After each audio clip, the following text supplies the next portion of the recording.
their criteria in relation to the standard, as well as potentially other related specifications.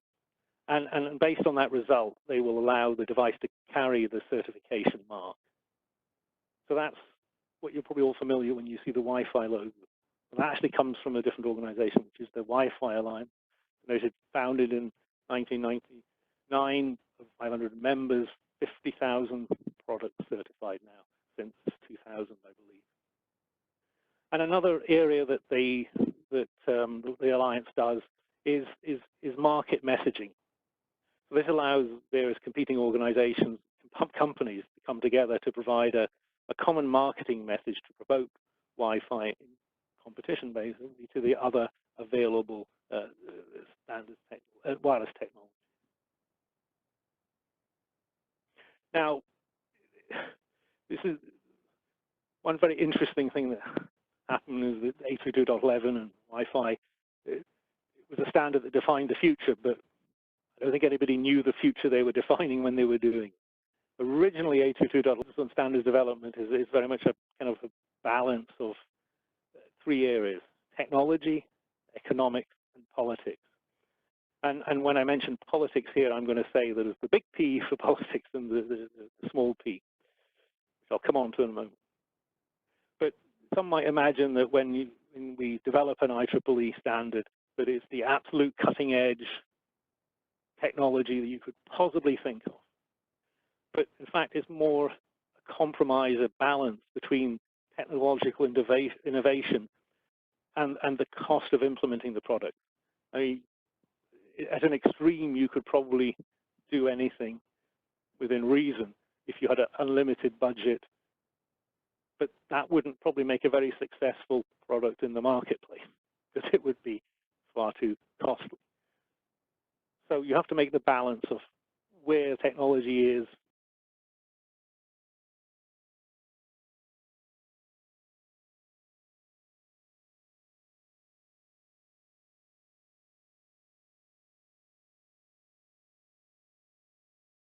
that delivers value to industry participants in standards development. It allows them to build products poised for fast market adoption.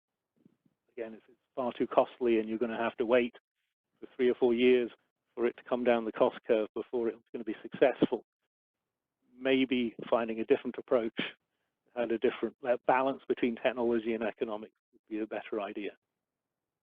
And then there's politics, as I mentioned, both big P and small p. So an example of the big P of politics, I will use this spectrum allocation, which certainly has a political component in it. But the small p I talk about is company and individual politics, and they certainly play into technology that's selected. Certainly, even individual politics happens. You know, an individual has worked on some particular technology for many years and is very much a proponent of it. But then in the standards arena, one has to say, balance between the various proposals, find the best approach. So I wanted to touch on standards and innovation, because one of the things I hear often is standards are a dull subject and they aren't really related to innovation. And maybe with the description I just gave of the balance between cost and technology, that would reinforce it. But there's still a lot of opportunity for innovation. For example, a standard tends to define behavior. It doesn't tell you how to implement it. It doesn't mandate what approach you use. And certainly in the area of data communications I'm familiar with, there's a huge amount of innovation to relate it with what the data you communicate. So taking these 2 points first, we don't say how to implement something. So today you may take an approach to implement something, and then in 3 or 4 years' time there'll be some innovation and it'll be a different approach. But so long as the externally observable behavior, which is what we define in the standard, is met, you can conform and interoperate. Exactly how you process or manipulate the information or manipulate the signal to produce the signal you need to on the connector, on the Ethernet connector, is entirely left up to the implementer. And the other huge amount of innovation that's enabled, and the quote here from McSturf really talks about it, is the fact that you can, once you can move the data around, data communications, you can build a huge amount of innovation around that. In fact, the whole internet and the innovation that has been enabled by the internet is fundamentally based on a set of open standards that enables communication between different devices from different manufacturers. IEEE is very involved in the physical layer. Of course, then there's 3GPP with the cellular technology. Above that, there's the IETF with the protocols, and then you have W3C, which is involved in standardization for HTML and such like, which makes the web browsing work. OASIS is another organization that works on standardization related to business information exchange. So as I say here, this is the quote, and it was one of the co-developers of TCP/IP. As I say here, he's saying people often take the view that standardization is the enemy of creativity. They think standards make the creativity possible by allowing the establishment of an infrastructure which has led to enormous entrepreneurialism, creativity, and competitiveness through the internet. Now, just to end, I'd like to just give a quick message from the sponsors, if you wish. I want to talk about the Region 8 standards coordination for one quick slide, which was mentioned. I lead that. We offer a number of programs. This is just one example where we would do a speech or a speaker for a conference. We can also do whole tracks at conferences. And one of my favorites is we have a standards role-playing game as well, which is quite fun. So anybody that's interested, please contact me or one of the members of the team. I have the IEEE Region 8 Standards Coordination team below. And hopefully you might be interested in one of those items. I know there may be somebody out there that's involved in section activities or others that might be interested in further information about standards. So at this point, I'd like to hand over to Moira.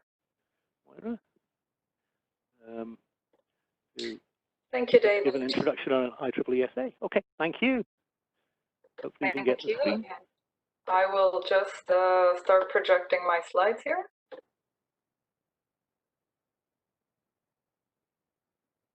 Okay, Moira, you should be able to do that now.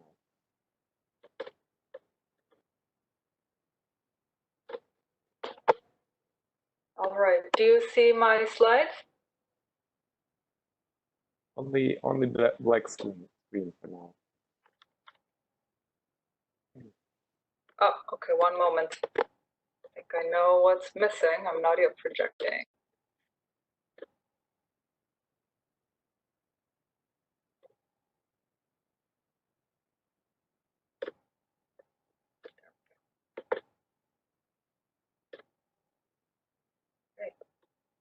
Okay, we see you now. Better? Yes, perfect. Excellent. All right, thank you very much.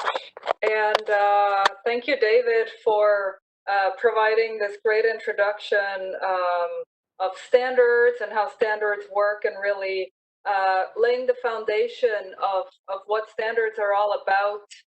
Just like you've said, we often have conversations with people where what they mean and what we mean by standards is not always the same. And so this level setting is very important.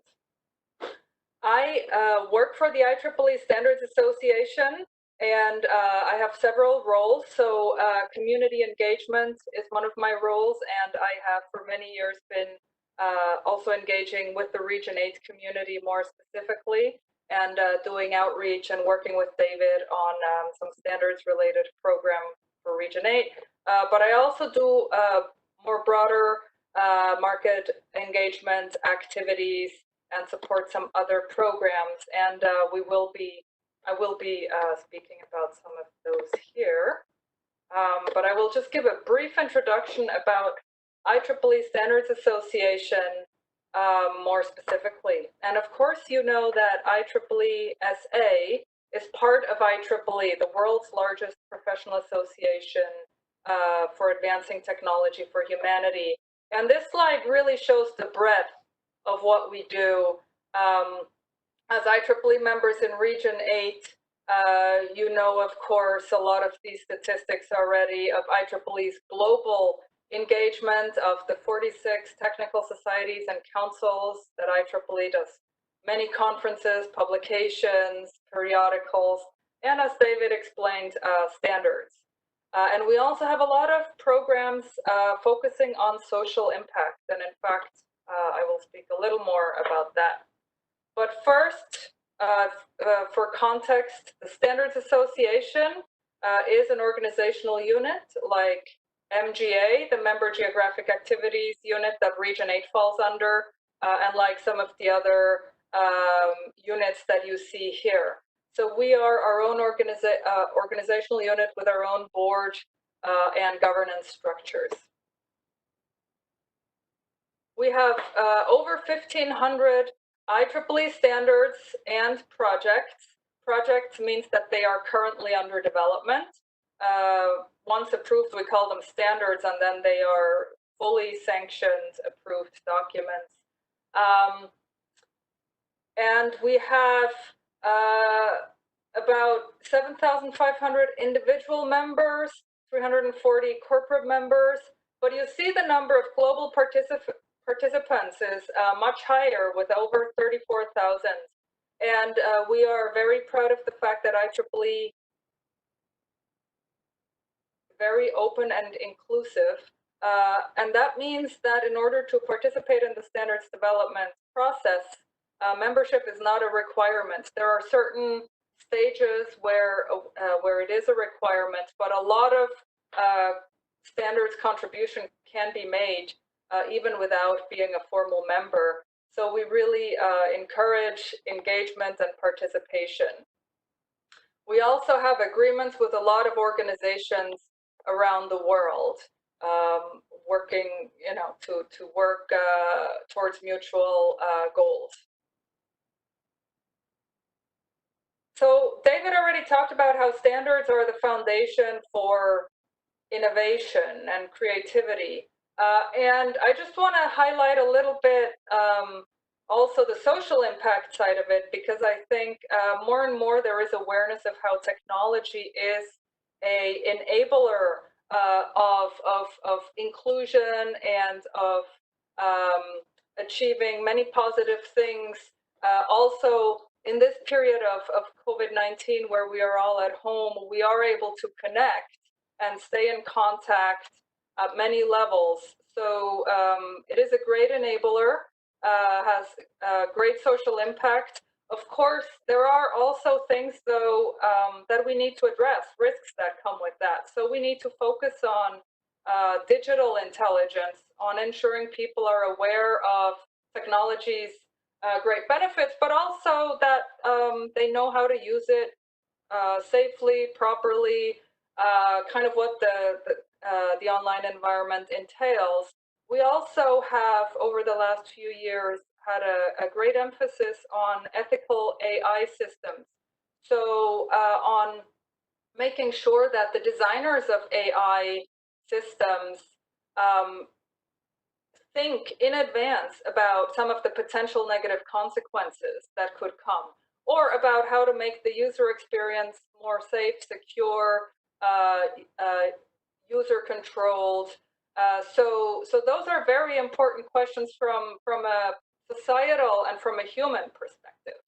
And IEEE has been very active in this space. So this also includes programs around data governance, around looking at dignity in technology. So we have a new standards project, for example, where we are looking at dignity in gaming, at standardizing some components or terminology, and then potential solutions around disruptive behavior in online gaming environments. All the while thinking also, again, about human-centric design in these technologies. And also we have an initiative on clean and sustainable energy, on connectivity with, for example, a focus on rural connectivity as well, again, to promote inclusion. So this we have lots of programs in this space, but I just wanted to highlight them because I think there is a strong awareness and interest in contributing in a positive manner to ensure that technology is a positive factor.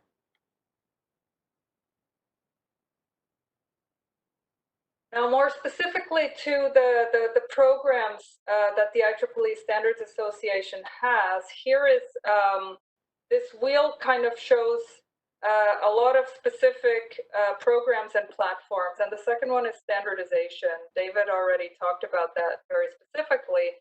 But there are lots of other ways to contribute to this technology consensus building process. And I want to highlight a few of them. The first one is Industry Connections, which is an incubation program where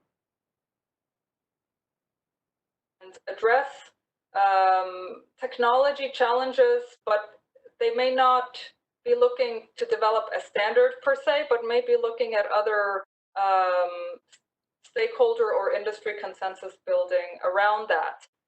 So we have a platform to accomplish that, and it's rather flexible and enables stakeholders to determine the type of deliverable that they're looking for.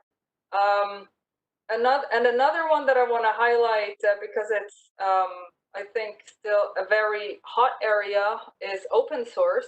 IEEE SA has launched its open source platform, and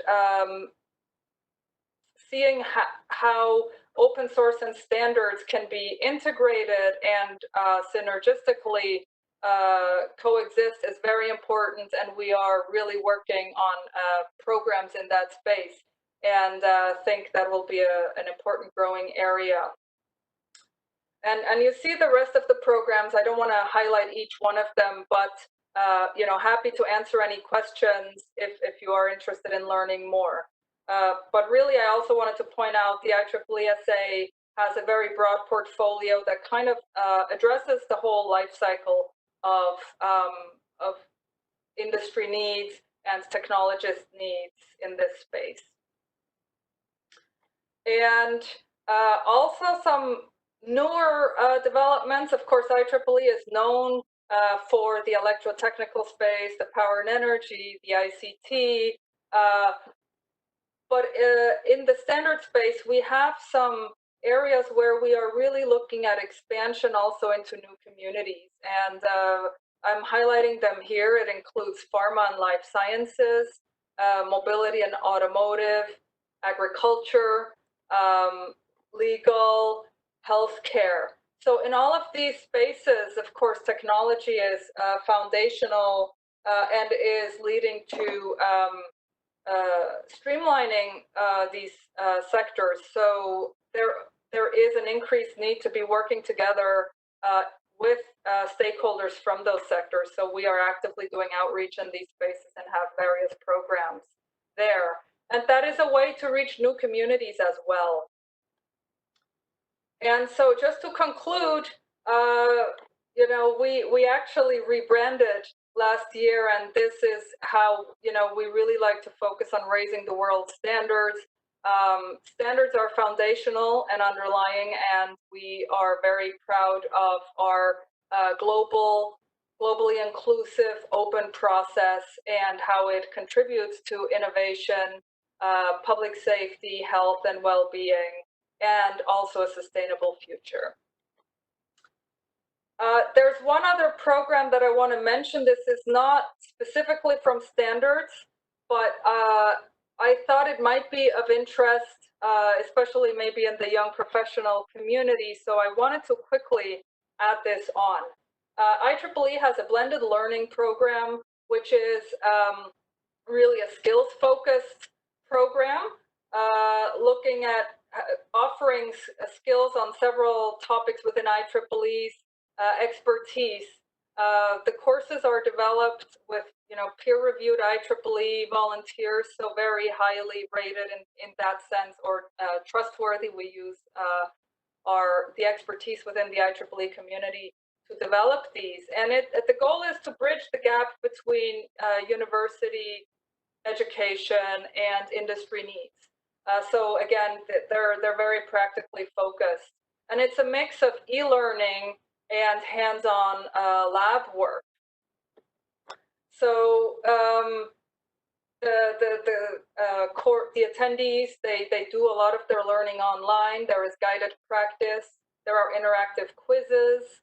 But there also is a lab component and an exam.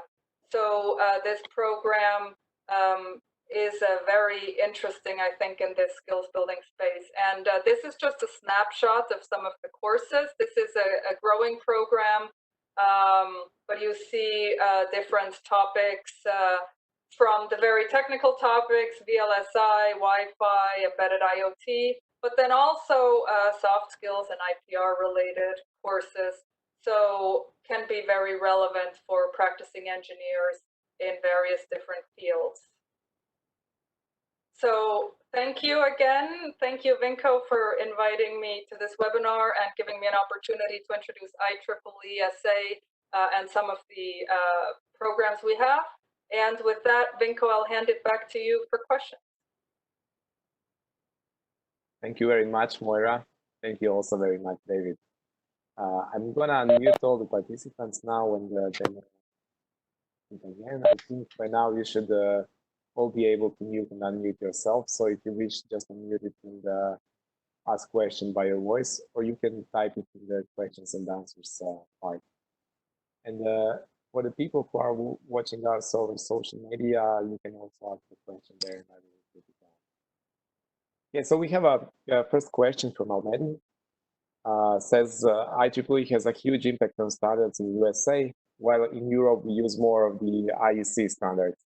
Would you say that IEEE may in the future have a bigger impact also in Europe? And how can we as IEEE members help to achieve that?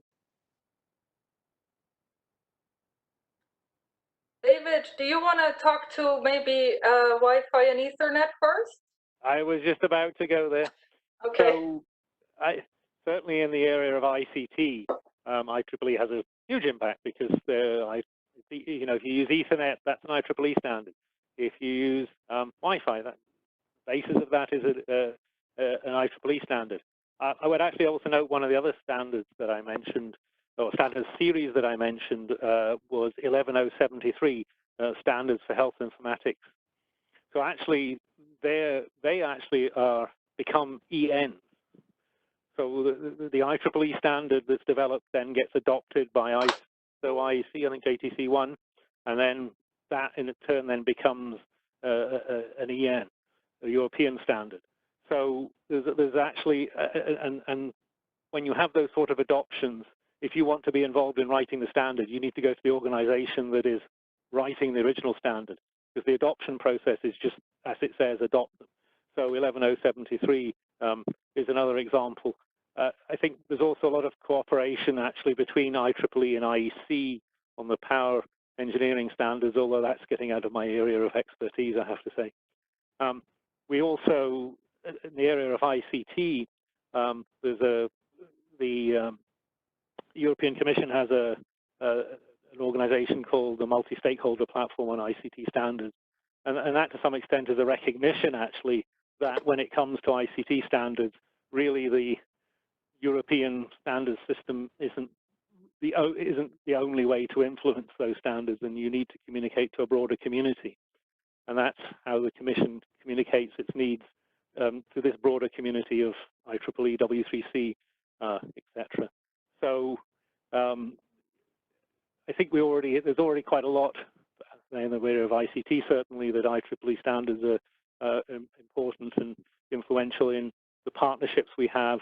Sometimes when we co-develop standards with IEC, I mean, even in the area of industrial, well, we have an area in 802 called time-sensitive networking. There's a profile being developed in there. That's a partnership, or it's a joint development between IEC and IEEE for that particular standard as well. So I think as ICT becomes more prevalent in every sort of industry you can imagine, that's another way that IEEE is going to be increasingly influential globally, not just within Europe, but globally. If I may add one point, because the questioner also asked, how can IEEE members help? Thank you for asking that. And I think if you see areas where there is a gap in standards, where a standard would be useful or needed, you know, you can look at the IEEE portfolio, or you could even initiate a standard within IEEE to start working on creating that standard. And as David already mentioned, we have agreements with ISO and IEC, but also at other levels in many countries with the national standards bodies, where they have the option of adopting standards, right? There's copyright arrangements and procedural things that come with these agreements. But so we, you know, we have these structures in place to enable this kind of cooperation or using of existing standards where that makes sense.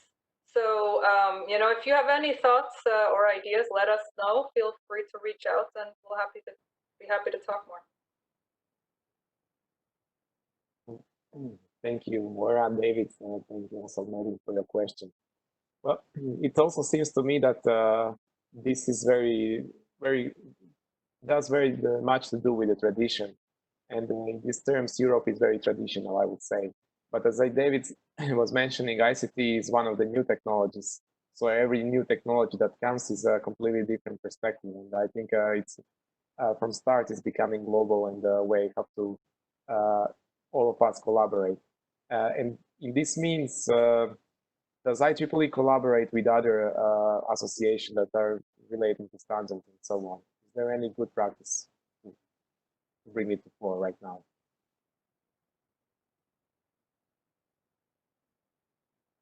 So, did I hear? I beg your pardon. Did you ask a question about collaboration?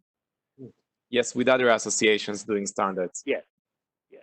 So actually, and as you were speaking, I was remembering again. I tend to focus on my area, which is 802 networking standards. But of course, another area we mentioned, and IEEE has been the leader in, is the P7000 series on ethics in autonomous systems. So I know there was, for example, there was an organization called Oceania that was set up around it, but Moira can remind me. I can't remember. There's various organizations that are members of that, and that's an example of the cooperation we're talking about. Exactly. Yeah. So Oceania is a group of organizations that was set up, and IEEE is a founding member and was one of the champions for this, to look at the role of standards in the AI and ethical use of AI space. But yeah, this is such a vast space, and there's so much demand for really addressing this, and it has to be addressed globally. That there's about a dozen founding organizations, including many European standards organizations, you know, from DKE in Germany to BSI in the UK, to various others, and also standards organizations from, you know, ARSO, which is an African continent-wide organization. They're another founding member, and, you know, organizations from Asia. So it's truly a global effort in terms of coordination. So I think there is definitely cooperation in many spaces.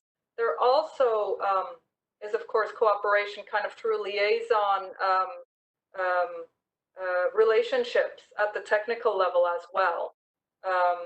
So again, I think because of interoperability requirements and such, there are lots of different ways that coordination takes place. Okay, that is a really good answer. We have a question from Evelyn. She asks if we could please share the link for the skills courses you just mentioned, Moira. Yeah, I can put it in the chat. I also had it on a slide if people go back and watch it again, but it might be easier to just grab it from the chat. So let me do that now. Okay, very good. Meanwhile, David, a question for you. How does your typical standard contributor looks like in the terms of age, experience, and area, perhaps, and so on? So in 802.3, I'm very lucky because it's very broad membership and it's global as well. So there probably isn't a region of the world where there aren't individuals from. Makes it challenging to find a good time to hold teleconferences, but that's an entirely different matter. But yeah, we certainly have global participation. The age profile, I mean, to be honest, you tend to need to have some experience before a company will put you out into the arena of a standards meeting. Having said that, there's always exceptions to the rule, and we certainly have young participants coming in, and it also to me it also depends on the companies as well, and the company dynamics, and who they're recruiting and who they're sending to standards meetings. So there really isn't I don't think I could claim certainly in 802 there isn't really a stereotypical participant, but it's certainly in the large organization. When you look at 802, probably, I mean, 802.3 alone has 200 something voting members. The whole of 802 has, I don't know, 400, 600. I mean, the number of participants I've had in the last 2 years, the number of individual participants in the last 2 years I've had in 802.3 meetings is somewhere in the region of 800. So it's a very diverse organization.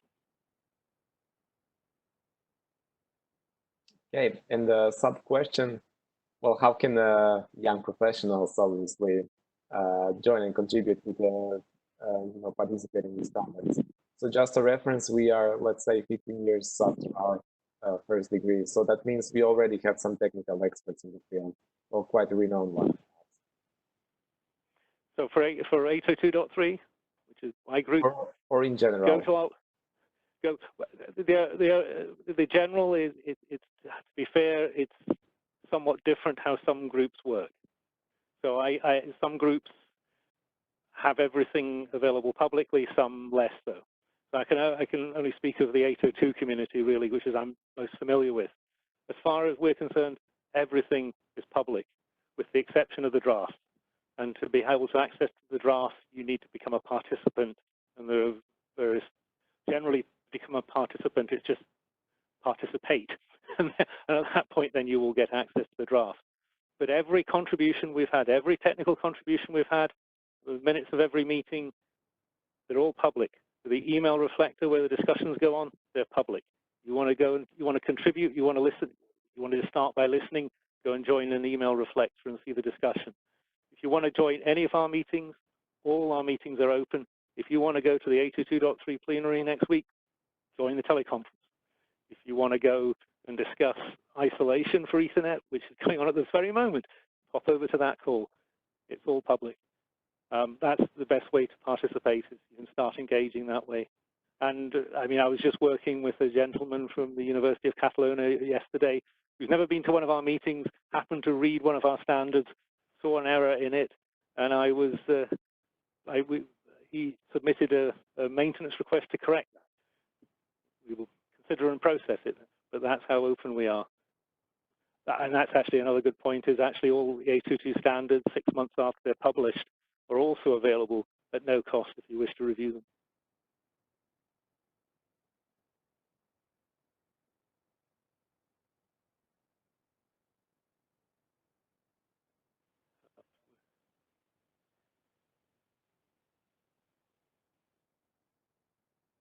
We lost our host.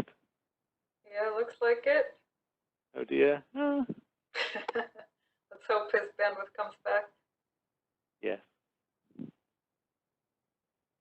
But yeah, and just to build on David's comment, so it's called the GET program, GET IEEE standards, and the 802 standards are there 6 months after publishing, and some other standards are also part of that program where they are available for download for free. Those programs are sponsored usually by either the standards community developing it or by another organization. But yeah, that's a great resource. It's a great way to get kind of, you know, a low investment way to start looking at standards. And then, you know, you can go from there.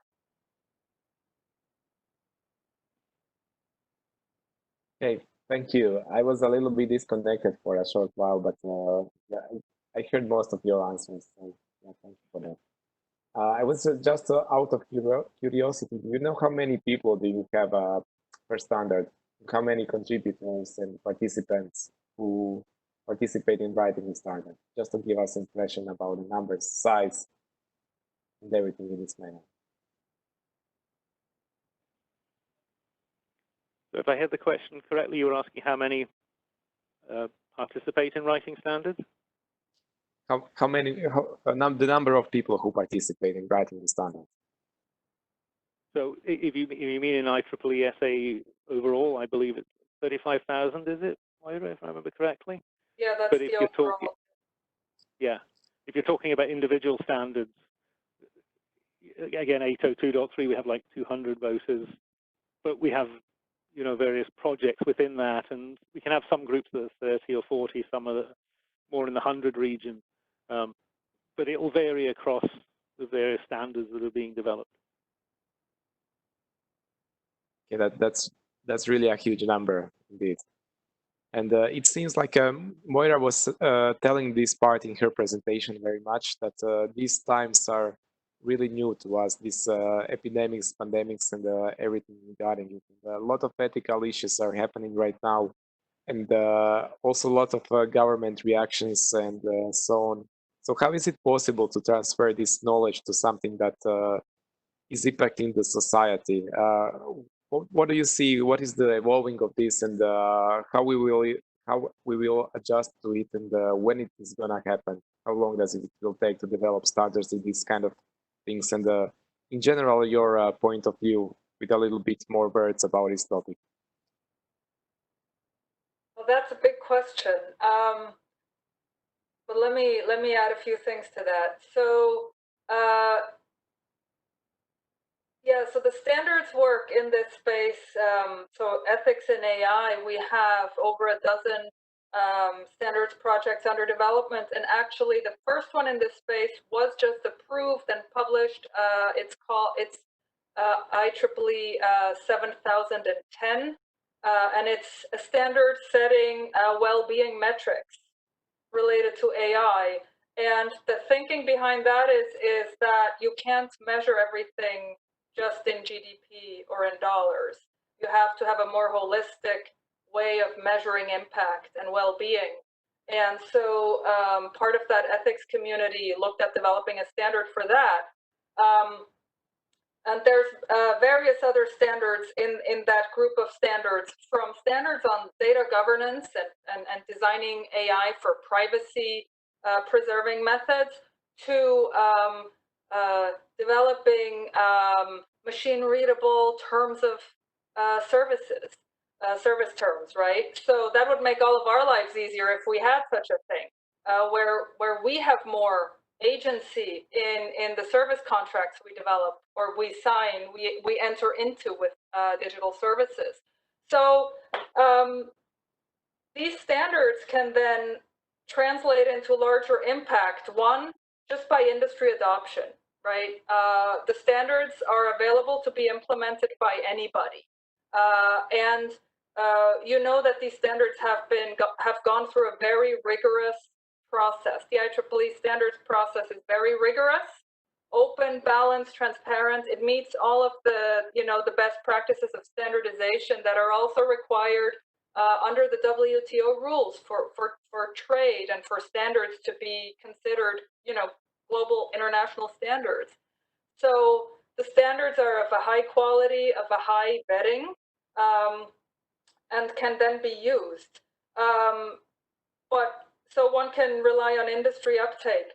But of course, in some areas, we also know that governments are looking at how have concerns in some of these spaces, or when it comes to children online, child protection. There's in some countries regulatory efforts underway to address that. The UK, for example, right, is very advanced in that space.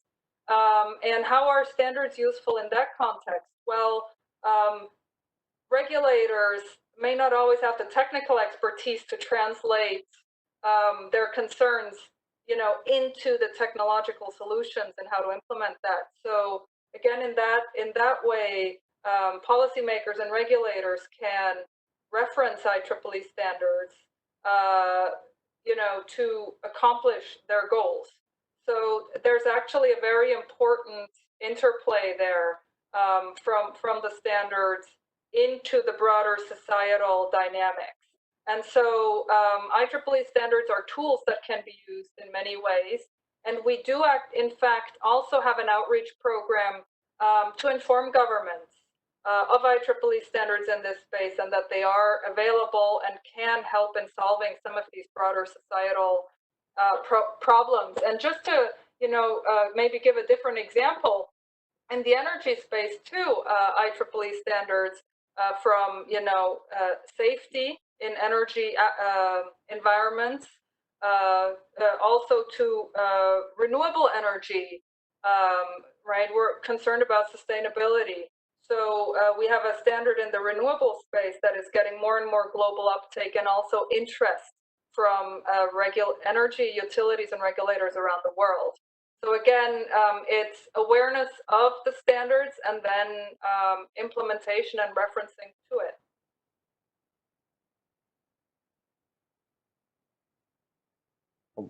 Thank you very much, Moira. It's a really nice finish of this topic, and well, good luck with that. I think we have risen your visibility among young professionals as well, and I encourage well, us to try to participate as much as possible in new things. And I can indeed see that when you sit with the table of the managers between the company, if you go to the ICT, I think that the legal age is like 35 now. It's not much older than that. So it really becomes, like technology are more propulsing, and I think younger people should devote more of their time into this, and especially, as you are saying, that it's really high quality things, and yeah, like a bulletproof in the end. So for my part, thank you very much for this presentation. I was really enjoying it. Thank you for accepting this participation in our webinar. Thank you for having us. Yeah, well, thank you. Thank you so much. Well, good luck with everything else, and thank you also participants for joining us and for asking questions. Well, goodbye, everyone.